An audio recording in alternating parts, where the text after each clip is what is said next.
Vous êtes très nombreux à regarder votre télévision, vous êtes très nombreux à écouter votre radio.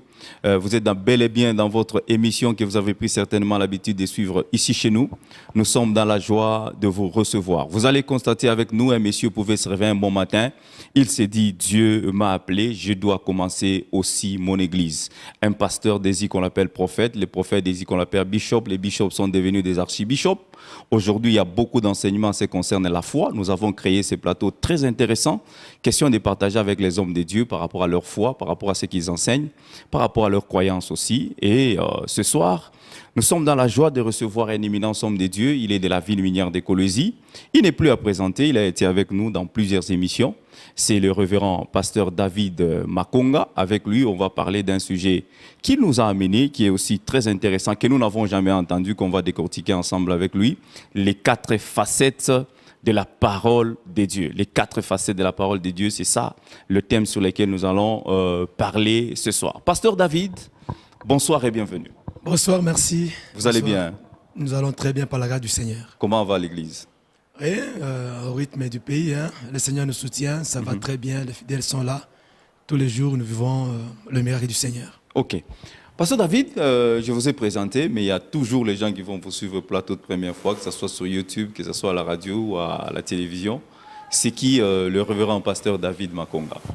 Merci beaucoup. Nous sommes pasteur David Makonga, nous sommes responsables de l'Assemblée Les Rochers des Âges, située ici à Colosie. Oui. Nous sommes mariés et nous avons 4 enfants, dont 3 filles et 1 garçon.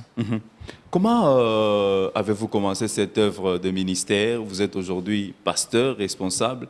Comment c'est arrivé que vous êtes devenu pasteur? Vraiment, ça c'est une très bonne question, mais c'est une longue histoire. Peut-être on ne saura pas. Un peu brièvement. On ne saura pas tout terminer. En fait, le Seigneur nous a appelés. Moi, j'avais donné ma vie au Seigneur à 18 ans. Ok. Et à 19 ans déjà, j'ai commencé à travailler avec le Seigneur. Depuis l'âge de 19 ans jusqu'à aujourd'hui, je suis toujours prédicateur de la parole. Et c'est comme ça. Depuis l'âge de 19 ans. Vous êtes prédicateur de l'évangile? Je suis prédicateur de l'évangile. Mais en tant que pasteur, ça fait maintenant... Ça, c'est la 5e année, je pense. La 5e année que vous êtes pasteur? Je suis maintenant pasteur. Quand vous regardez l'église aujourd'hui, depuis que vous avez donné votre vie au Seigneur et aujourd'hui, quelles sont les choses qu'on peut enlever en l'église? Ou les choses qui ne vous plaisent pas à l'église? Bon, certainement, les choses sont nombreuses que la modernisation a ajoutées. Les choses que le monde aussi s'est infiltré au sein de l'église. Et il y a parfois, par exemple, quand nous voyons dans l'église aujourd'hui, il y a trop de mouvements, il y a trop de bruit, il y a des cris, il y a des choses que nous, quand on avait donné la vie au Seigneur et quand on avait commencé la foi, on ne pouvait pas les voir. Par exemple, les slogans, et ça, on ne le voit pas. Mais aujourd'hui, avance prophète. Donc des choses pareilles. Insiste, come on, man of God, tout ça. Reviens, là-bas. Des choses pareilles là. Ce sont des choses qu'on voyait dans des staffs des gens, dans des mutualités, des cris et des slogans. Mais malheureusement, ces choses-là sont encore infiltrées dans l'église. S'il faut enlever, donc je vais commencer par ça. Okay. La deuxième des choses que j'ai remarqué qu'il faut enlever dans l'église, c'est que les jeunes sont tellement pressés. Quand je parle des jeunes, c'est que les jeunes courent trop vite. Je ne sais pas là où ils vont. Vous êtes encore jeune? À la manière des hommes comme ça, quand vous me voyez, je suis jeune, mais en réalité, je ne suis pas jeune. Une carcasse boule. N'est pas vous voulez. Sinon, Mjakwenda. Okay. Alors, je vois que les jeunes, ils sont trop pressés avec l'œuvre de Dieu. Ils s'autoproclament. J'ai remarqué aussi au sein de l'église actuellement, les gens sont devenus trop rebelles. Ils sont devenus trop rebelles. Vous pouvez voir.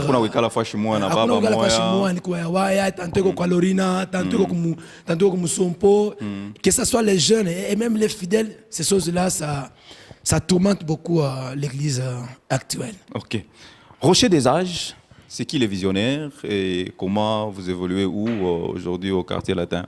Oui, nous sommes au quartier latin, comme je l'ai dit tantôt. Le visionnaire ou le pasteur principal, c'est moi. Ok, ici à Colosie. Ici à Colosie, nous sommes au quartier latin, d'ailleurs, sur l'avenue Les Séjours. C'est là que nous sommes. Au quartier latin, sur l'avenue Les Séjours. Voilà, mesdames, messieurs, fidèles téléspectateurs, auditeurs, auditrices de partout, vous êtes en train de nous suivre. Nous vous disons merci de nous avoir choisis. Nous vous disons aussi que nous sommes habillés ce soir par la boutique La Percée. La boutique se trouve sur l'avenue du 30 juin, au bâtiment La Promesse, au niveau des arrêts dispensaires. Allez à cette boutique pour l'achat de vos habits. Jamais, alors jamais, vous ne serez déçus. Aujourd'hui, Pasteur David, vous nous avez amené ce soir un sujet très intéressant, les 4 facettes des Écritures. Pourquoi le choix de ce thème? Qu'est-ce qui vous a motivé? Merci beaucoup. Avant que je ne réponde à cette question, j'aimerais d'abord vous signaler que aujourd'hui, je suis venu pas dans le cadre de l'Église, mais je suis venu dans le cadre de l'école du ministère. On va y arriver là-bas. On va y arriver oui. Pour parler de l'école des ministères. Je voulais d'abord vous savoir les motivations sur ces sujets-là. Pourquoi ne pas amener la sanctification? Pourquoi ne pas amener les 12 piliers pour avoir la prospérité? Pourquoi ne pas amener d'autres sujets, par exemple? Vous nous amenez les 4 facettes des Écritures. Après, il y a frère Tassan. On a mis les matins, je suis quand tu es fondé chaque, parce que bon, il y a pas docteur, il y a un niveau une ou pasteur. Bon, je suis tout frère, tout on a comme on dit côté na tu es Zaïd. OK. En fait, les 4 facettes de la parole de Dieu que je vous ai amené ce sujet parce que dans ma petite connaissance et le peu d'années que j'ai fait dans le ministère, j'ai remarqué que au sein de l'Église, il y a beaucoup d'hérésies. OK. Et ces hérésies-là, selon moi, c'est parce que il y a beaucoup d'hommes de Dieu qui s'élèvent du bon matin, comme vous venez de le dire dans votre introduction. Ils n'ont pas encore la connaissance, donc ils ne savent même pas comment expliquer les Écritures. Déjà, on a quoi des docteurs, on a quoi prophète, quelque chose on a changé, on a quoi apôtre, comme tu l'as dit la main. Alors, j'ai amené ce sujet pour faire comprendre aux enfants de Dieu et surtout aux hommes de Dieu que la parole n'a pas un seul pied, soit n'a pas une seule facette. La parole a 4 manières. Alors, nous devons savoir ces 4 facettes-là pour que nous puissions bien expliquer les Écritures aux enfants de Dieu et donner un son qui ne va pas amener la confusion. Voilà pourquoi je vous ai amené ce sujet. Vous avez une école, j'aimerais qu'on rentre maintenant là-bas. Oui. Une école où, qu'est-ce que vous faites? Vous enseignez les gens? Comment ça se passe d'abord dans cette école? Oui, dans cette école, nous expliquons, bien nous donnons les enseignements de base aux hommes de Dieu. On leur montre aussi comment il faut prêcher, comment il faut décortiquer les Écritures d'une autre manière. Et aussi avoir l'éthique ministérielle. Parce que vous savez, les dégâts que nous avons aujourd'hui, c'est parce que la plupart des prédicateurs n'ont pas été formés. Donc, il n'y a pas de vision boulée qui cherche à m'oublier, qui après un temps, on a dit mon carrière, il y a Bourbiri. Et cela a causé beaucoup de problèmes. Alors, moi, Dieu m'a inspiré pour que je fasse cette école dans le but de faire le partage avec les hommes de Dieu, avec les pasteurs, les évangélistes, tous ceux-là qui sont appelés pour faire l'œuvre du ministère. C'est quoi le nom de cette école-là? C'est juste l'école du ministère, ECOMI. ECOMI, école du ministère. L'explication des Écritures. Ça se passe combien de temps? Ça se passe pendant combien de temps? Et vous donnez les brevets, vous donnez quoi après cette formation? Donc, dans cette formation, notre horaire, nous étudions chaque samedi et chaque lundi. Le samedi et le lundi. Oui, le samedi de 9h juste à 12h30. OK. Et le lundi de 16h juste à 19h30. Ça, c'est le lundi. Oui, c'est comme ça que nous étudions. Vous enseignez vous-même ou bien il y a d'autres professeurs qui interviennent? Nous sommes seulement 2 professeurs. D'ailleurs, il devait être avec nous, mais faute de moyens, il n'est pas venu. C'est qu'il y a le docteur Bourgan Kalombo, avec moi, le pasteur David Makonga. C'est nous 2 qui sommes les enseignants. Pasteur David, mais c'est quand même compliqué. Hein? Aujourd'hui, c'est tout le monde qui est devenu enseignant. C'est tout le monde qui ouvre son école. À ce qui concerne les ministères, c'est tous les pasteurs maintenant qui cherchent à enseigner les autres. Qui va enseigner qui? Qui a été enseigné? C'est une cacophonie. Quand on reçoit un homme de Dieu sur la vie de Colosie, il doit rassembler tous les pasteurs pour les enseigner. On reçoit un autre pasteur de Colosie, il peut se lever un matin, il constitue aussi un syllabus, il dit c'est moi qui donne cours, c'est moi qui enseigne. Dans les ministères, c'est tout le monde qui enseigne maintenant. Non, non. Dans le ministère, ce n'est pas tout le monde qui enseigne. Ce n'est pas tout le monde qui a une école. Je connais d'ailleurs, il y a beaucoup de pasteurs qui n'ont pas d'école et ils sont en train aussi d'étudier. Ce n'est pas tout le monde. Mais pour ceux-là qui ont reçu ces mandats-là, d'enseigner les hommes de Dieu, ils peuvent toujours le faire. Mais ce n'est pas que c'est tout le monde qui est devenu enseignant de ministère. Combien de temps que vous avez commencé ça? Et comment ça se passe? Vous avez quand même beaucoup de gens. Au sein de l'église, c'est une école qui a déjà duré longtemps. Oui. D'abord, j'avais commencé avec juste les frères de l'église, ou bien les frères qui modéraient, qui enseignaient la parole de Dieu. J'ai commencé avec d'abord les serviteurs de notre église. Quand on a fini avec eux, alors je me suis dit, bon, je ne vais pas quand même cacher cette connaissance parce que la vérité n'est pas en cachée. La vérité, il faut l'exposer et appeler à tout le monde, afin que tout le monde ait la connaissance et que tous nous ayons le même son et le même message. C'est alors que maintenant, je me suis dit, il faut que j'appelle les autres serviteurs, les autres évangélistes, les hommes de Dieu qui sont de partout dans toutes les différentes églises pour qu'ils viennent aussi ajouter la connaissance sur ce qu'ils ont déjà.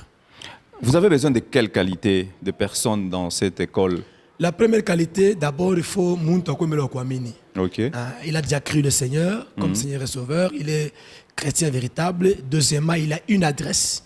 Quand je parle de l'adresse, c'est parce que nous, on ne forme pas les bandits. Oui. Ça veut dire il a déjà une église, nous connaissons son pasteur, il travaille dans telle église, ça veut dire il a une adresse. Et la deuxième des choses, cette personne-là, il doit nous prouver qu'il a reçu le ministère. Donc, il est appelé à enseigner l'évangile. Alors, il a besoin qu'on lui ajoute une connaissance sur ce qu'il a. Ce sont là les conditions qu'il a. Comment vous allez le prouver? Vous allez lui donner un temps pour prêcher ou bien vous allez prier avec lui pour que Dieu vous montre s'il a été appelé? Frère Eric, ma question, en fait, ce n'est pas nous qui allons prouver la personne. La personne elle-même va nous dire que non, voilà, j'ai le ministère. Dieu m'a déjà aussi appelé pour enseigner, déjà peut-être dans notre église. J'exhorte aussi, j'enseigne aussi la parole. Alors, ce sont ces genres de personnes-là qu'on a besoin d'encadrer et de les ajouter sur ce qu'ils ont déjà. Voilà. Merci beaucoup. Alors, on va entrer déjà dans le vif de notre sujet parce qu'on n'a pas beaucoup de temps. Nous parlons ce soir de 4 facettes de la parole de Dieu. Qu'est-ce que vous voulez expliquer dans cette affaire? Merci beaucoup. Je vais commencer par donner une écriture. Nous sommes dans le livre de 1 Corinthiens chapitre 14. 1 Corinthiens chapitre 14. Nous prenons le verset 6e. Frère Yannick, comme ça, ceux-là qui sont à la maison vont lire ensemble avec nous, vont écrire peut-être ce texte. Vous allez souffrir avec nous. Nous marchons toujours avec les Bibles en papier. Ah non, moi j'aime ça. Moi j'aime les Bibles en papier. Quand on voit la tablette, c'est compliqué. Voilà, 1 Corinthiens chapitre 14, le 6e verset, je pense que c'est ça. Oui, c'est ça. Ok. La Bible dit, et maintenant, frères, de quelle utilité vous serais-je si je venais à vous parlant en langue? Et si je ne vous parlais pas par révélation, ou par connaissance, ou par prophétie, ou par doctrine? Vous comprenez? Oui. Ce texte, si vous le comprenez, l'apôtre Paul dit ceci. De quelle utilité vous serais-je, frère, si je venais à vous et je vous parlais en langue? Ça veut dire, l'apôtre Paul veut dire que s'il vient donc s'il vient dans une assemblée ou bien il vient quelque part, il commence à parler en autre langue, il ne sera pas utile pour le peuple. Ça veut dire qu'il ne sera pas utile pour son auditoire. C'est comme par exemple, je vais directement là-bas, une parenthèse. Oui. C'est comme là, je viens dans une assemblée comme ça et je commence à prêcher en chinois. Mais je commence à prêcher dans la langue chinoise. Là, je ne serai pas utile pour le peuple. Je serai comme un barbare. Ouais. Et aujourd'hui, le parler de Dieu, le son là, le langage là, c'est ce que je veux. Donc c'est ce que je suis en train de parler sur les 4 facettes de la parole de Dieu. Quand vous vous levez de bon matin, vous allez prêcher et que vous ne donnez pas le son clair de chaque écriture, vous êtes un barbare et vous parlez en langue. Vous n'êtes pas utile pour le peuple. Vous n'êtes pas utile pour le peuple. Ok. Voilà pourquoi nous marchons avec ces 4 facettes de la parole parce que la parole elle-même, c'est une seule parole, mais cette parole-là qui a 4 facettes. Par exemple, quand je prends l'écriture de Apocalypse chapitre 4, le verset 6e jusqu'au verset 7e, là on nous parle de 4 êtres vivants. Ces 4 êtres vivants, nous connaissons tous que leur travail, ils sont là pour garder le trône de Dieu. Oui. Or, nous savons que Dieu ne peut jamais être gardé. Qui peut garder Dieu? Pour qu'il soit gardé contre qui? Est-ce que Dieu peut subir une menace? Non. Mais quand ces 4 êtres vivants sont là, et Dieu est au milieu de quoi? Il est au milieu de ces 4 êtres vivants. Je vois, quand vous venez comme ça sur le trône de Dieu, vous allez voir la face peut-être du lion. De l'autre côté, vous allez voir la face, je ne sais pas, des bœufs. Et de ce côté, vous voyez la face de l'homme. Et de l'autre côté, la face, je ne sais pas, du lion. Mais ces 4 êtres vivants, ce qui est au milieu, c'est Dieu lui-même. Or, nous connaissons tous que Dieu, c'est ça même la parole. Ah, je comprends. C'est que Dieu, en tant que la parole, il doit être gardé par les 4 êtres vivants. Donc, on va les garder. Pourquoi? Qu'est-ce qui les menace pour que ces 4 êtres vivants soient là pour les garder? Parce qu'aujourd'hui, il y a beaucoup d'hérésie. Il y a des faux docteurs. Il y a des faux pasteurs. Il y a des faux ministres. Il y a des gens qui amènent les doctrines des fables. Il y a des gens qui enseignent les mensonges. Alors, tous ces enseignements-là, ça devient une menace sur la parole de Dieu. Et voilà pourquoi il faut qu'un prédicateur de l'évangile ait la connaissance de ces 4 facettes de la parole, afin que la parole soit bien gardée. Okay. Parce que la parole, comme étant celle qui nous unit, celle qui doit être enseignée, et afin que le peuple ait la vie, on doit toujours la protéger par ces 4 facettes. Okay. Et c'est ce que j'étais en train de dire quand nous parlons de ces 4 êtres vivants. Et ici, on nous parle de la révélation. Donc, il y a le langage de la révélation qui doit être expliqué au peuple. Le langage de la connaissance qui doit être expliqué au peuple. Le langage de la doctrine ainsi que la prophétie. Ça veut dire une seule écriture peut être expliquée dans toutes ces 4 facettes. La même écriture, on nous parle que Jésus, c'est le lion. La même écriture, la même écriture change encore de facettes, elle devient l'homme. La même écriture change encore de facettes, elle devient autre chose. Donc c'est de cette manière-là que nous sommes en train de parler sur les 4 facettes de la parole.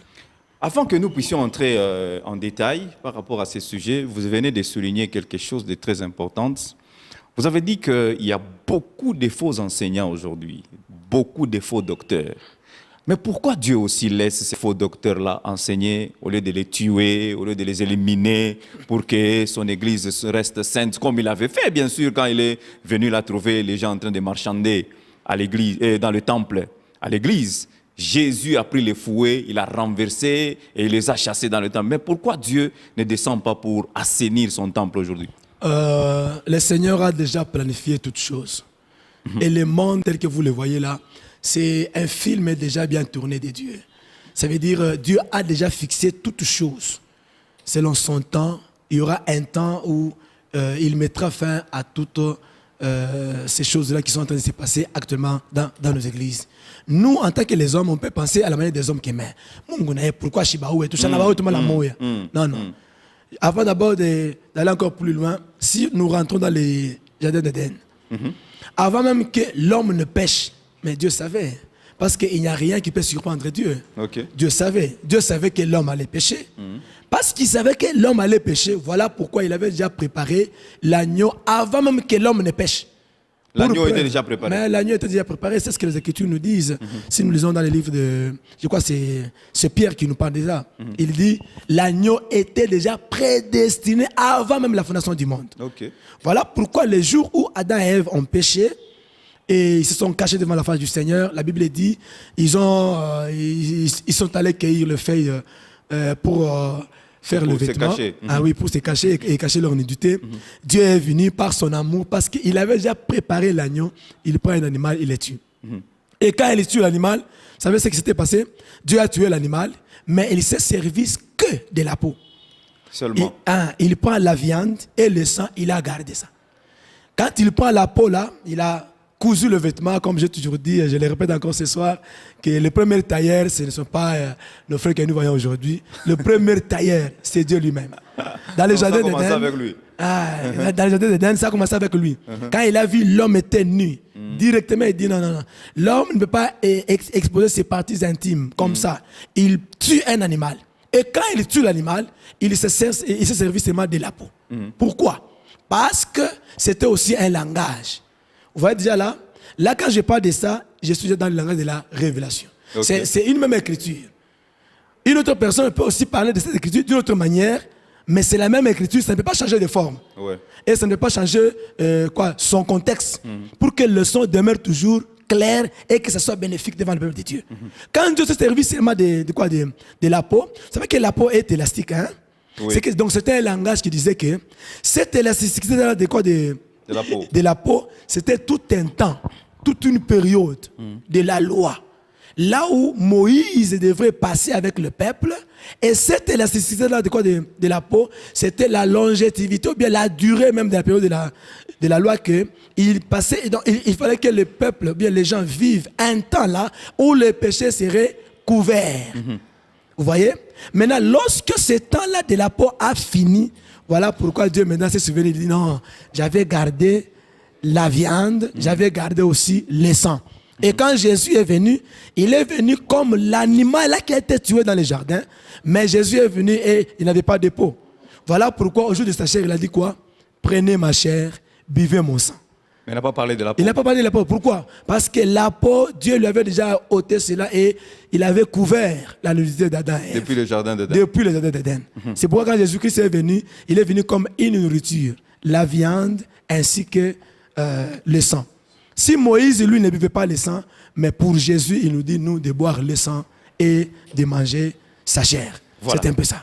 Merci beaucoup. Mesdames, Messieurs, fidèles téléspectateurs, auditeurs, auditrices de partout, vous êtes en train de nous suivre. Si vous venez de nous prendre en cours de diffusion, nous recevons pour vous le pasteur David Makonga. Il est pasteur responsable dans la ville minière de Kolwezi, pasteur responsable de l'église Rocher des Âges, ici, chez nous à Kolwezi, au quartier latin, c'est là qu'il est pasteur responsable. Il a une école où il est en train d'inviter tout ce peuple de Dieu, vous qui êtes appelés au ministère, même les modérateurs des cultes, les prédicateurs, évangélistes, pasteurs, docteurs, vous êtes appelés, vous êtes même, voire même les prophètes, vous êtes appelés à cette école pour les études. Comment ça se passe? C'est gratuit ou bien il y a quelque chose qu'il faut payer? Non, c'est gratuit.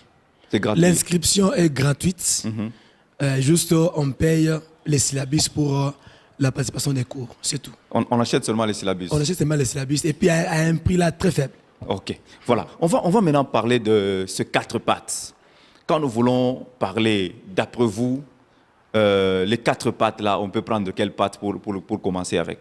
Non, ça dépend de vous-même. Parce que si je choisissais une pâte, les gens vont dire que non, la pâte là qu'il a choisie, c'est celle qu'il a bien maîtrisée. Non, bon, choisissez vous-même. Nous allons devoir évoluer avec l'émission jusqu'à ce qu'on finira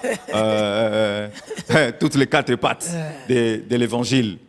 Bon, dans l'émission précédente, nous avions parlé de la doctrine, je pense. Hein. Oui. Vous pouvez même utiliser la pâte de la révélation. Voilà. Entrons dans la révélation aujourd'hui. Qu'est-ce que vous entendez par la révélation? Qu'est-ce qu'il faut faire pour avoir la révélation? Et comment vivre avec les Écritures dans la révélation? D'abord, la révélation elle-même, c'est quoi? La révélation, c'est une facette de la parole de Dieu, un langage de la parole de Dieu qui nous aide à résoudre les problèmes et les conflits dans les Écritures. C'est un langage qui permet, qui nous ouvre l'intelligence des Écritures. C'est un langage qui termine, donc qui enlève la confusion dans les chefs du peuple. Par exemple, il y a certains hommes de Dieu qui disent que la Bible est tout compliqué, frère Yannick. Il verset, il a contredire, il verset, il verset. La Bible, c'est le couteau à double tranchant. C'est le couteau à double tranchant. Alors, avec le langage de la révélation, ça nous aide. Et nous comprenons que la Bible n'a jamais été compliquée. Okay. C'est un livre très clair et tout est bien signifié dans la Bible. C'est que le langage de la révélation, c'est une manière de parler de Dieu.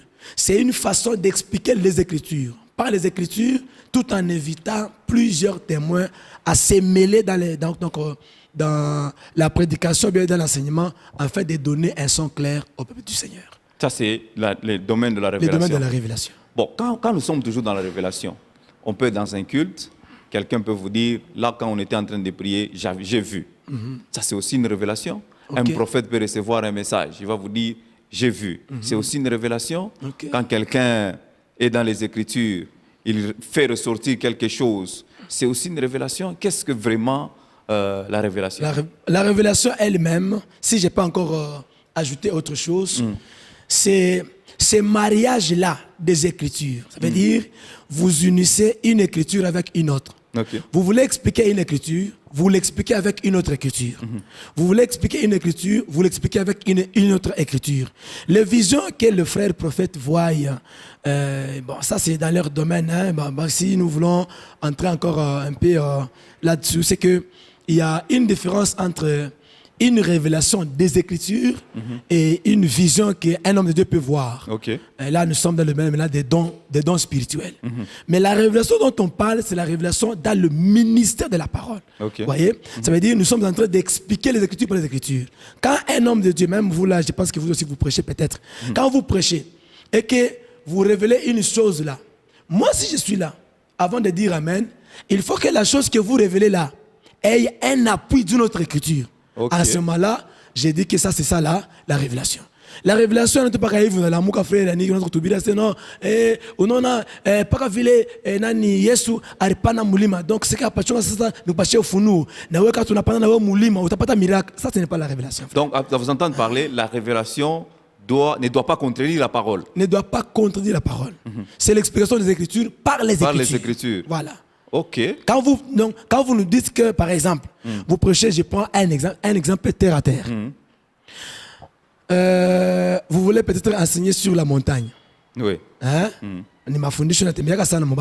Donne-moi cette montagne, il y a Caleb, donne-moi cette montagne et autre chose. Vous voulez enseigner sur la montagne. Les gens pensent que la révélation, c'est lorsque je dis que la montagne, c'est toi. La montagne, ni Bukweri, la montagne, ni problème que tu as. Maïcha, tout ça, c'est ça la révélation. Ça, c'est pas la révélation. Ça, ce sont les stimulations seulement des prédicateurs. Ah bon? Ah non, ça, c'est pas la parole. Ça, jusqu'à ce niveau-là, ce n'est pas encore la parole. Mais maintenant, si vous voulez révéler le mystère de la montagne, vous posez la question à la Bible. Vous dites, moi, c'est quoi la montagne?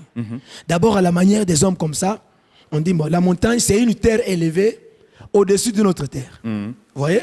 Ah, si la montagne, c'est une terre élevée au-dessus d'une autre terre, je pose encore la question à la Bible.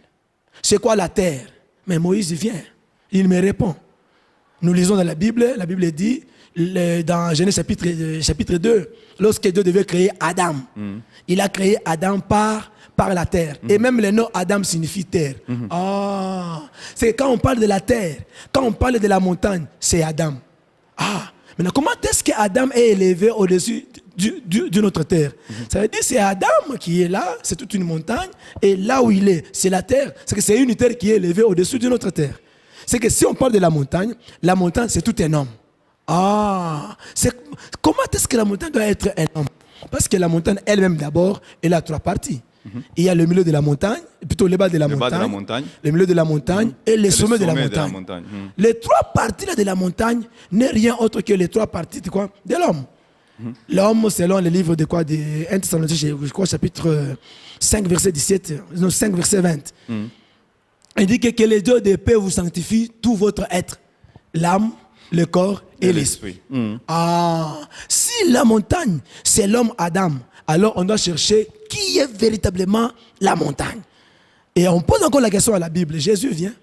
Quand Jésus vient, lui aussi, il dit, il répond à la femme samaritaine, il dit, plus question d'aller adorer à la montagne, ni d'aller adorer dans les temples, parce que l'heure vient, et cette heure-là, elle est déjà venue, où les vrais adorateurs adoreront le Père en esprit et en vérité. En d'autres termes, il voulait dire ceci. L'adoration à la montagne, c'est déjà terminé. Parce que moi-même, je suis venu comme une montagne. C'est quand Jésus était venu, c'était toute une montagne qui marchait.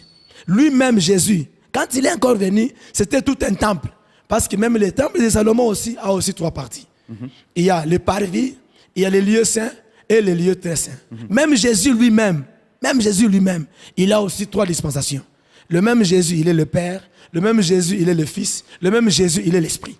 Ok. Vous voyez déjà là. Ça veut dire quand on dit monter à la montagne, on comprend qu'il faut monter sur Jésus. Et quand vous montez sur Jésus directement, vous faites le passage. Donc vous passez par Jésus pour voir qui? Mais pour voir le Père. Et quand vous voyez le Père, vous avez la vie éternelle. Donc vous n'allez pas à la montagne? Oh papa, c'est les mamboïles, les mamboïngines. À vous entendre parler, vous n'allez pas les samedis à la montagne?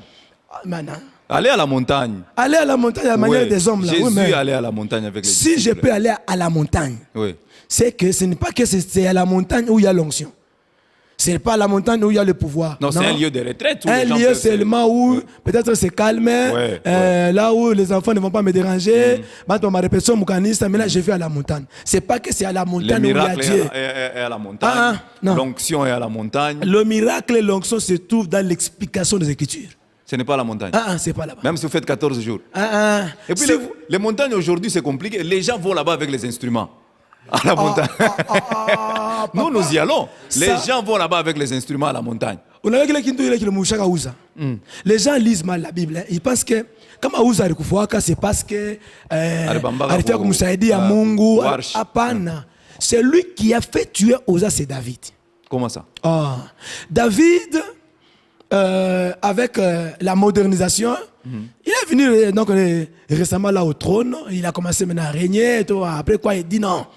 Mambo la reba sanduku ya galop mabeka bitwa zamani biko vraiment archaïque minta tafuta bangombe kunona je veux dire c'est ba kunona et il va aller chercher une charrette là tout neuve et quoi mbaya on a eu les charrettes de David arriva aujourd'hui je peux comparer ça ma mère ma limousine c'est que maintenant moi ya beisan David na beba lui pensait que en faisant cela, il adorait le Seigneur, alors que il pouvait aider Dieu. Il pouvait il pouvait moderniser Dieu. Frère Yannick, Dieu n'a jamais été modernisé. Vous voyez? Et cette modernisation-là, c'est ce qui a fait que Dieu s'est irrité. Dieu n'était pas en colère contre Uza. Dieu, du haut des cieux, il était en colère contre David. Maintenant, Uza, quand il est allé toucher à l'arche, il doit maintenant faire quoi? Mériter la mort. Parce que si l'arche là tombait par terre, Dieu allait frapper David. Maintenant, comme David était l'homme selon le cœur de Dieu, en d'autres termes, David était Dieu. Et Dieu ne pouvait jamais tuer Dieu. Voilà pourquoi il avait sacrifié Uza. Et quand Uza, en tant que serviteur de David, est en train de mourir, j'ai compris que Uza aussi c'est Jésus. Donc Jésus est venu comme le serviteur de Dieu. Il devrait lui mourir afin que nous là, nous les David, qui voulons modifier, donc qui voulons moderniser Dieu, qui voulons faire des choses là, pour que le châtiment là ne puisse pas tomber sur David, mais ça tombe sur lui. Je comprends l'écriture qui dit, le châtiment qui nous donne la paix est tombé sur lui. Alors comme vous parlez de Uza qui avait touché à l'arche, il y a un téléspectateur et un auditeur qui va se poser une question. Mais comment Dieu aussi avait laissé les Philistins toucher à l'arche et ils étaient dans le péché, partir avec l'arche? Dieu les laisse, mais c'est après qu'il va intervenir. J'aime beaucoup. Parce que nous parlons de la de quoi? De la révélation. Mais qui sont les Philistins, frère Yannick? Les Philistins, selon la Écriture, ce sont les gens des gentils. Ce sont les gens qui ne méritaient pas d'avoir Dieu. Ce sont les gens qui ne pouvaient même pas avoir l'arche. Ils ne pouvaient jamais même avoir l'arche. Mais à cause de la méconnaissance de David, sachant que l'arche ne doit pas être transportée sur les charrettes faites par les mains des hommes, l'arche doit être portée sur l'épaule droite, je précise bien, pas l'épaule gauche, l'épaule droite des sacrificateurs. Et ces sacrificateurs-là devaient être 4 de même taille. À pas où il y a 1m10 ou 1m30, de même taille.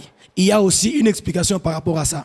Et quand Dieu a permis que l'arche aille chez les Philistins, quittant chez les Philistins, l'arche est allée chez Obed-Edom.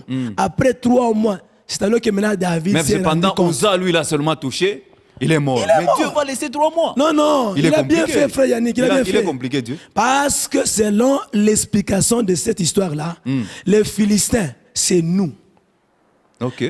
Obed-Edom là, c'est nous. Et d'ailleurs, si je peux donner une précision par rapport à ça, jusqu'aujourd'hui, spirituellement parlant, l'arche n'est pas en Israël. David n'est pas encore venu donc récupérer l'arche. Jusqu'aujourd'hui, l'arche est chez nous, les nations, nous les Obed-Edom, nous les Philistins. Lorsqu'on doit passer 3 mois avec l'arche, ça va nous bénir. Et quand je parle de la bénédiction, déjà, frère, moi, c'est ah, je ne sais pas la nini. Tu n'as pas de makuta. La bénédiction, c'est quoi, frère? Frère Yannick, la bénédiction, c'est quoi? La bénédiction, c'est le salut. La bénédiction, c'est le salut. Oh. La bénédiction véritable, c'est le salut. Et une fois que le salut entre en toi, tu es un homme béni. Okay. Une fois que le salut entre, or, le salut, c'est quoi? Mais le salut, c'est Jésus. Voilà pourquoi vous laissez les gens pauvres à l'église, vous payez des jeeps, vous les pasteurs, vous avez les vestes, vous voyagez, et vous dites toujours aux gens, la bénédiction c'est le salut, mais reste toujours pauvre dans vos églises. Non, frère Yannick, il y a une différence entre la richesse et la bénédiction. C'est quoi la Moi, différence? dans l'église, frère Yannick, je suis en guerre avec les hommes, donc les frères ainsi que les sœurs. Comment ça? Je suis même allé très loin pour dire que, comme frère, en fait, quoi, c'est Mkanisa. Amangare melo le ser on faka occupation kani njoo tout quoi donc muntu donc yeye mkisho kile ni paka tu ndoa na kwenda kuzala kunaisha non bila mtu vile kushaka sana. Il faut d'abord, si vous voulez avoir la richesse, mais Dieu nous a donné une simple méthode, c'est le travail. OK. Ah oui. Vous voulez avoir l'argent, vous voulez payer des vestes et rouler dans des véhicules qui coûtent cher, mais travaillez, non? C'est ce que j'allais vous dire. Donc le salut ne suffit pas. Non, le salut, c'est pour avoir la vie éternelle. Mais aussi longtemps que nous sommes sous la terre, nous sommes appelés à travailler. Imaginez, papa, dans la perfection, là où toutes choses étaient parfaites. Mais Dieu dit à Adam, tu vas cultiver. OK. Dans la perfection, hein?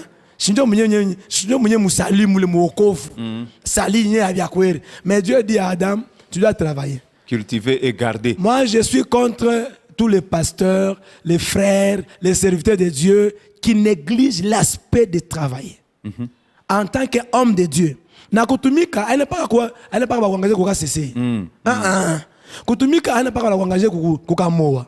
Le travail, même toi là, tu peux le créer. On en a Isaïe. D'ailleurs, je suis en train de préparer une émission sur l'entrepreneuriat dans l'église. Unité. Je vais décourager les frères. Parce qu'il y a beaucoup de frères, au nom de l'onction, ils sont devenus paresseux de l'église. Oh non, Dieu m'a appelé à temps plein. Quand on a goûté à temps plein, à ta charge. OK. Donc il faut travailler. Donc j'étais en train de dire que la bénédiction, c'est le salut dans un homme. Que lorsque Christ entre en toi, il te rassure le ciel. Tu commences à vivre comme lui, tu es déjà un homme béni. Okay. Tandis que la richesse, ça provient du travail et des sacrifices. C'est ça la richesse. On va faire oui, mais ou dépôt. On a dépensé midi, 14h midi. Nous sommes en économie. Oh non, il y a économie, il y a comme université.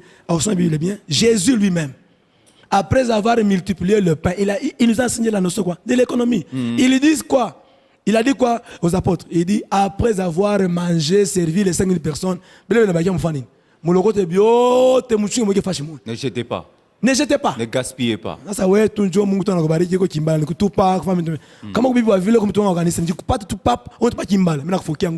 Voilà. Merci beaucoup. Mesdames, en attendant, vous nous préparez une autre deuxième partie qu'on va parler tout à l'heure. Je signale à nos téléspectateurs et auditeurs que nous recevons ce soir le pasteur David Makonga. Il a une école des ministères où on explique les Écritures par les Écritures. Je précise bien. On explique les Écritures par les Écritures. Par les Écritures. Il vous appelle aujourd'hui. Il va donner son numéro de téléphone à la fin de cette émission. Vous allez vous enregistrer. Il a besoin de vous tous qui êtes appelés au ministère pour participer à cette école-là et vous serez très bien équipés. Ils sont qu'à deux en train de donner ce cours-là. Quand on étudie samedi, dimanche, pendant quelle période? Non, samedi et lundi. Samedi et lundi. Oui. Samedi et lundi. C'est combien de temps? 6 mois. Pendant 6 mois. Pendant 6 mois. Et vous avez un document que vous remettez après? Oui, à la fin, nous allons donner un brevet. Un brevet, oui. Voilà. Merci beaucoup. Alors, quand on parle nous avons parlé de doctrine, nous venons de parler de la révélation, le troisième patte, ou la troisième patte plutôt. La troisième facette, je regarde toujours sur les 4 êtres vivants. Là, j'étais en train de parler de cette facette-là de la révélation. Oui. Maintenant, je prends l'aigle. L'aigle, c'est un animal qui vole dans les hauteurs. Parlant de l'animal qui vole dans les hauteurs, je vois le prophète. Vous voyez? Et c'est le langage là de la prophétie. Il est d'abord à noter que toute la Bible, telle que vous la voyez là, elle est écrite dans la révélation. Toute la Bible? Oui. C'est pour ça que de la Genèse à l'Apocalypse, il n'y a que la révélation. C'est là que j'ai toujours dit ceci, que la Bible, c'est une lettre écrite par l'époux en code et il l'envoie à l'épouse. Ça veut dire quoi? Si vous n'êtes pas l'épouse de l'époux, vous ne saurez jamais décoder le code de la lettre. C'est là que beaucoup de gens ils se trompent parce qu'ils n'ont pas le code de la Bible. Parce que la Bible, elle est écrite en code.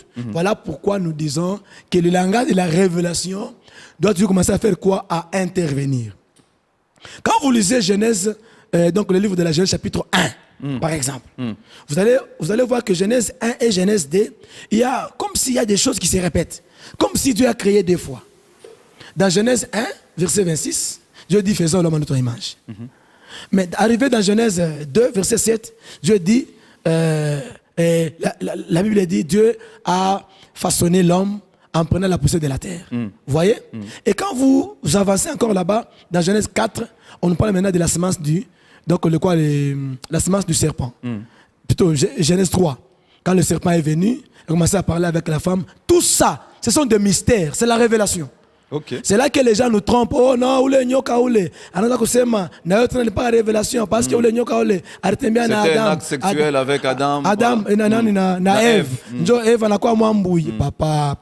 Oh, Adam Caïn na Abel ni bampundu. Donc uyu Abel ni semence ya Adam, uyu Caïn ni semence ya nani. C'est faux. Il est njoma, njoma me faire intervenir par. Pas comme une révélation par na po. À sa révélation t'avais bien quoi ni nani. Moi bote wa pasteur mon émission, vous parlez toujours de la révélation. Moi, Dieu m'a révélé. Moi, Dieu m'a parlé. Vous avez à côté de vous certains frères qui vous ont accompagné. Demain après demain, ils vont dire, Dieu m'a révélé, je dois commencer mon église. J'ai mon histoire que je dois commencer. Vous allez leur poser la question, comment Dieu m'a parlé?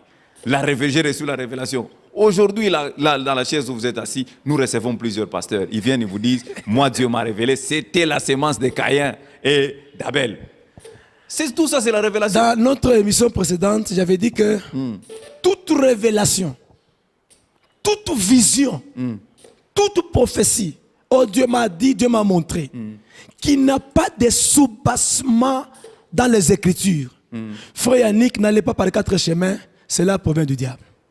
Voilà, j'ai parlé sur la révélation. Toutes les personnes qui viennent ici, ils parlent au nom de la révélation aujourd'hui. Quelle est la vraie révélation que nous pouvons opter? Je vous avais dit que dans mon émission précédente, j'avais dit que, frère Yannick, toute prophétie, toute révélation, toute vision, oh, Dieu m'a montré, Dieu m'a dit, toute vision ou prophétie qui n'a pas de soubassement dans les Écritures, n'allez pas par les quatre chemins, cela provient du diable. Si ça ne provient pas du diable, ça vient de l'homme lui-même. Vous comprenez? Alors, nous, quand je parle de la révélation, je ne vous ai pas dit que non, Dieu m'a montré, Dieu m'a dit. Nous parlons de la révélation des Écritures. Ça veut dire, moi, je suis là comme un instrument. Je suis en train de faire parler juste les Écritures. J'étais en train de vous dire que les problèmes commencent depuis le jardin. Et quand vous ne comprenez pas très bien d'abord le problème de la sémence du serpent, vous ne comprenez pas d'abord très bien qui était Ève. Pourquoi Ève devrait avoir deux noms? Parce que après que Adam donc s'est réveillé de son sommeil, il a dit voici l'os de mes os, chair de ma chair, et on t'appellera femme. Pourquoi? Parce que tu as été tiré de l'homme. Mais après la chute, lisez bien les Écritures, après la chute, Adam a encore donné un autre nom à la femme. Il dit on t'appellera Ève. Pourquoi? Parce que tu es la mère de tous les vivants. Pourquoi? Or, Ève signifie vie. Donc, toutes ces choses-là ont des explications par rapport aux Écritures. Et de la Genèse à l'Apocalypse, c'est la révélation. Si vous n'avez pas le langage de la révélation, vous allez commencer à lire la Bible et certains versets, vous les sautez. Par exemple, quand on vous dit que lorsque David est devenu vieux, ses serviteurs sont allés chercher une jeune femme vierge. Une jeune femme vierge, et la femme là, elle devrait réchauffer le roi David. Papa, il est texte comme on a funu et mandik. Ou t'as oublié ni? Non, je ne sais pas si vous avez ce sont des gens à la mort. Or, vous avez dit, aujourd'hui, il y a des choses qui se passent au sein de l'église. Les pasteurs engrossent les fidèles, les modérateurs engrossent les servantes au sein de l'église. Pourquoi? Parce que la révélation des Écritures n'a pas été donnée à ces gens-là. Maintenant, aujourd'hui, j'ai tenté de vous dire que toute la Bible elle est écrite dans la Révélation. Sinon, on peut rentrer d'abord sur l'aigle. Vous avez eu à parler de l'aigle. Quelle est la profondeur de cette histoire? L'aigle, j'étais en train de parler de la face de la prophétie. Là, je parlais sur la Révélation, qui est un langage qui nous aide à éclairer les Écritures, qui nous aide à faire sortir les zones d'ombre, donc les zones sombres plutôt, dans les têtes des gens, qui nous aide à enlever la confusion qui se trouve dans les Écritures, parce qu'il y a des Écritures qui semblent être, qui semblent être contradictoires, mais en réalité, ça ne se contredit pas. Ça parle la même chose. Mais avec l'œil de la révélation, nous comprenons ce que c'est Dieu veut nous parler par rapport à cette écriture. Mais maintenant, parlant de la prophétie biblique, c'est quoi? La prophétie biblique, c'est un langage que Dieu donne à ses ministres qui nous permet d'expliquer toutes les prophéties bibliques, donc les plaçant dans le temps ainsi que dans l'espace. Okay. Quand je parle de l'espace et du temps, c'est le temps à la manière des hommes et l'espace à la manière des hommes. Ça veut dire un espace géographique qu'on peut voir avec les yeux comme ça. Par exemple, dans toute la Bible, il y a des prophéties qui doivent s'accomplir uniquement sur Israël comme nation de Dieu. Okay. Il y a des prophéties qui doivent s'accomplir uniquement sur l'Église des nations que nous sommes. Okay. Il y a des prophéties qui doivent s'accomplir que sur les nations comme les païens. Et il y a aussi certaines prophéties de la Bible qui peuvent égorger tous les deux espaces. Par exemple, quand vous êtes dans la Bible, il y a une prophétie qui dit que Jésus dit, lorsque le Fils de l'homme viendra, tout œil le verra. C'est une prophétie de la Bible. Oui. Et dans la même Bible, il y a une prophétie qui dit, lorsque le Fils de l'homme viendra, il viendra comme un voleur. Comme on a semé le mandit, contre ça, il a dû contredire. Parce que quand un voleur vient, tout œil ne le voit pas. Mais Jésus dit, lorsqu'il viendra, tout œil le verra. Ah, je comprends. Maintenant, là-bas, avec la révélation va nous éclairer. La révélation nous montre que quand Jésus vient comme voleur, il vient voler les âmes. Ça veut dire qu'il vient prendre l'église pour l'enlèvement. Okay. Ça, c'est la révélation qui nous éclaire. Tout œil ne verra pas. Ah. Ça, c'est la révélation qui nous éclaire. Oui. Après quoi, la révélation encore dit, lorsque on parle que Jésus, quand il viendra, tout œil le verra. C'est lorsqu'il viendra comme le lion, il viendra comme le roi. Et quand il viendra, c'est pour régner dans le millénium. La révélation a éclairé. Maintenant, la prophétie vient. Elle prend ce que la révélation a éclairé. Maintenant, la prophétie commence maintenant à placer cela dans le temps et dans l'espace. Okay. Quand est-ce que il viendra comme voleur? Maintenant, on commence maintenant à donner le temps. L'apôtre Paul dit, je ne veux pas, frère, que vous soyez dans l'ignorance. C'est qu'au sujet de ceux-là qui dorment, c'est qu'au son de la trompette, à la voix de l'archange, et donc, à un signal donné, les morts en Christ seront premièrement ressuscités. Et nous les vivants, nous serons transformés donc, en un clin d'œil. Et tous nous serons enlevés où? Dans les airs.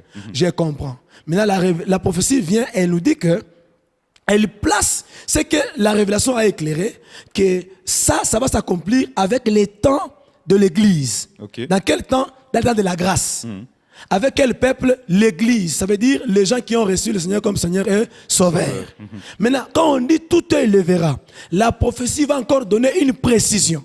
Que non, quand on dit que tout œil le verra, c'est lorsqu'il viendra pas maintenant comme l'époux, mais là il viendra comme le lion. Il vient pour régner comme roi. Il va régner où? Il va descendre physiquement comme ça, en Israël, sur la montagne des Oliviers, et tout œil le verra. Vous voyez par exemple, c'est que la prophétie biblique, c'est un langage qui nous permet à bien situer toutes les prophéties de la Bible dans leur temps et dans leur espace.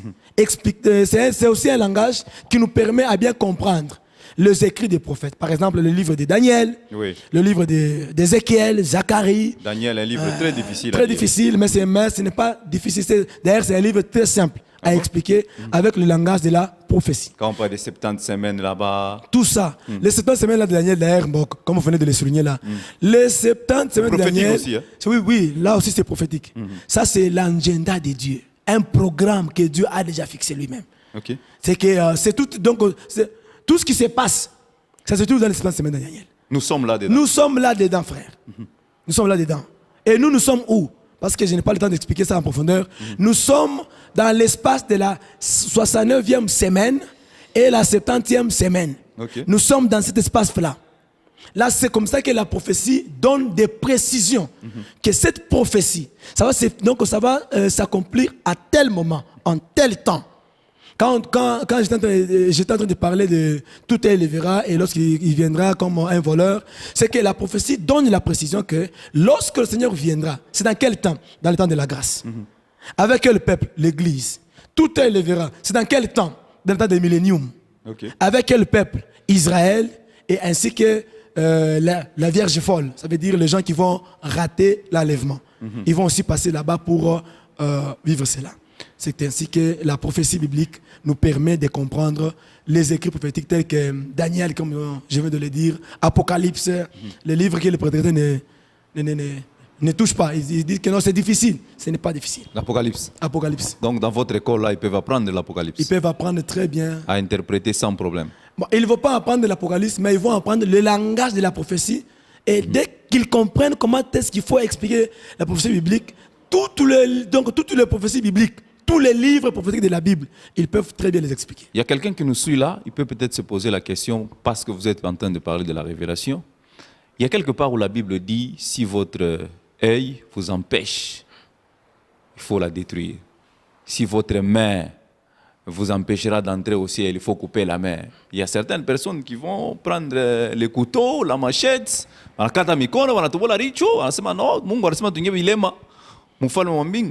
vous voulez comprendre l'expression de cette écriture? Par exemple. Nous parlons de la révélation, n'est-ce pas? C'est quoi l'œil? La même Bible répond. Okay. Elle dit que l'œil, c'est la lampe du corps. Vous avez lu cette écriture? Oui, dans Matthieu. Ok. Si l'œil, c'est la lampe du corps, je pose encore la question à la Bible. C'est quoi la lampe qui doit éclairer le corps? Mais David vient. Vous voyez? J'appelle David. David vient, il me dit quoi? Il dit, ta parole est une lampe à mes pieds. C'est que si la parole, c'est une lampe aux pieds de David, nous comprenons que l'œil, c'est la parole. Okay. Maintenant, on dit que si ton œil là commence à t'amener à pécher, il faut le détruire. C'est quel type maintenant d'œil? Vous voyez maintenant? C'est que si dans la parole, on commence à avoir des hérésies dans la parole, c'est que c'est l'œil qui commence maintenant à te détruire. Et cette parole comme ça, il faut fuir. Ok. Parlons maintenant de main. On dit que mais c'est quoi les mains, frères? Quand nous parlons de main, nous sommes dans le domaine de quoi? De travail. Vous voyez? Oui. Et maintenant, c'est quoi le travail? Et même la main, elle a combien de doigts? Elle a 5 doigts. Quand nous parlons de main, nous sommes dans les sacerdoces aaroniques. Okay. Dans les sacerdoces aaroniques, il y avait combien de personnes? 5. Il y avait Aaron et ses 4 fils. Ils étaient en train de travailler jour et nuit. Au sacerdoce? Oui, dans les sacerdoces aaroniques. Et aujourd'hui, dans les sacerdoces de Melchisedec, il y a encore 5 mains. C'est Éphésiens chapitre 4, le verset 11. Et maintenant, si un ministre, c'est ça même la main, frère, si un ministère commence à amener la nourriture qui amène le peuple au péché, mais fouiller ces ministères-là, c'est très simple, frère. Il faut couper. Il faut couper Kimbia. Maintenant, changer l'évangile. Maintenant, kubiri que non, kuna mpombe, o walwako, amini muntu, papa, muni Kimbia ni mukondo le kata. Okay. On ne parle pas, papa, de cette main. Non, c'est pas ça. Voilà, merci beaucoup. On nous signale que nous sommes arrivés à la fin de cette émission pour ce soir. Nous allons vous retrouver dans le prochain numéro. Question de continuer avec vous, avec ce thème très intéressant, les 4 facettes de l'évangile. Alors, par rapport à l'école, j'aimerais que vous puissiez parler aux gens qui viennent encore de nous prendre en cours de diffusion. En swahili tout comme en français. Bantu wanaona shike français wanaweza kwa masomo kama. Non. En swahili na mfrançais. Banaweza kuwa tunachanganya malanga. Ah OK. Muboneshe kwa mswahili na mfrançais kubale bantu wanatafuta kuya kwa école des ministères. Que le Seigneur vous bénisse de partout où vous nous suivez. Vous êtes un homme de Dieu, vous êtes un évangéliste, vous êtes un frère au sein de l'église qui modère le culte. Vous sentez en vous que vous avez reçu l'appel de Dieu. On ne peut pas se lancer sur le champ de bataille sans avoir la provision. On ne peut pas se lancer dans le ministère sans avoir le bagage. Parce que le ministère, ce n'est pas le mouvement de crier, ce n'est pas le mouvement de déclarer. Oh non, je déclare. Non, l'église n'a pas besoin de déclarants. s'il y a des déclarants, c'est seulement à Kasumbalé, ça soit à Mukambo. L'Église a besoin des gens qui expliquent les Écritures, qui donnent le sens des Écritures. Or, pour avoir la connaissance, tu ne connaîtras pas tout par la révélation, tu ne connaîtras pas tout par les rêves, soit par les songes. Il y a des choses qu'il faut apprendre. Même le grand apôtre Paul, il a appris au pied de l'école de Gamaliel. Et après quoi, dans Actes chapitre 15, il est allé vérifier son enseignement auprès de qui? Auprès des apôtres phares qui étaient en train de faire quoi? De garder l'évangile. C'est que nous vous appelons de partout où vous êtes. Venez apprendre, l'école est là, l'école est gratuite. Venez apprendre, nous allons vous ajouter la connaissance. On ne dit pas que vous ne connaissez pas.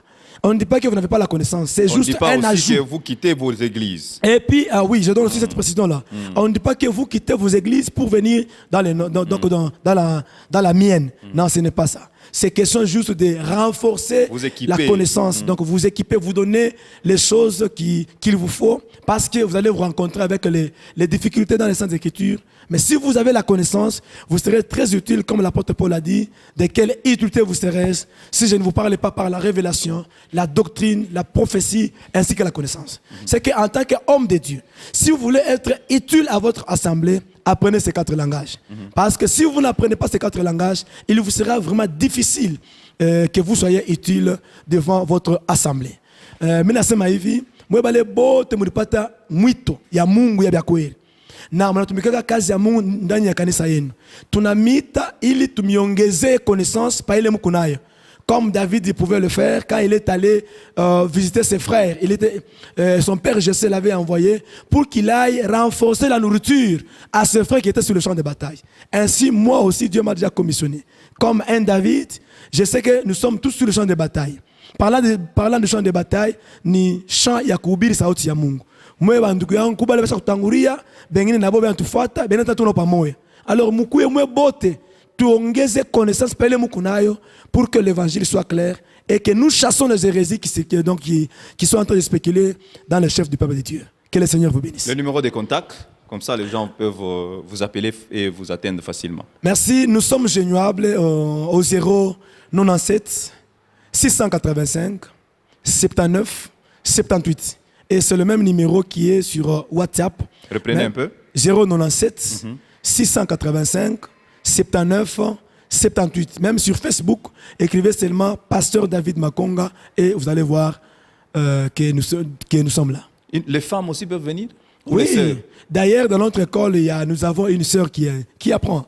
Okay. Oui, les sœurs aussi peuvent venir pour avoir la connaissance afin de ne pas être trompés par les prophètes. Par le prophète Élisée de ces jours. Voilà, merci beaucoup Pasteur David d'être venu dans notre émission ce soir. Merci. Nous allons vous retrouver dans nos prochains numéros avec un autre thème. Mesdames, messieurs, fidèles téléspectateurs, auditeurs, auditrices, vous avez été nombreux à nous suivre tout au long de ces minutes qui nous ont été accordées par la direction du programme. Nous vous disons sincèrement merci. Mais avant de nous séparer, nous vous disons merci aussi d'avoir soutenu la boutique La Percée qui nous a habillés ce soir. Cette boutique, c'est tout sur l'avenue des 30 juin au bâtiment La Promesse au niveau des arrêts dispensaires. Passez à la boutique pour l'achat de vos habits. Jamais alors jamais vous ne serez déçus. Bye bye et surtout bonne suite de nos programmes. Merci.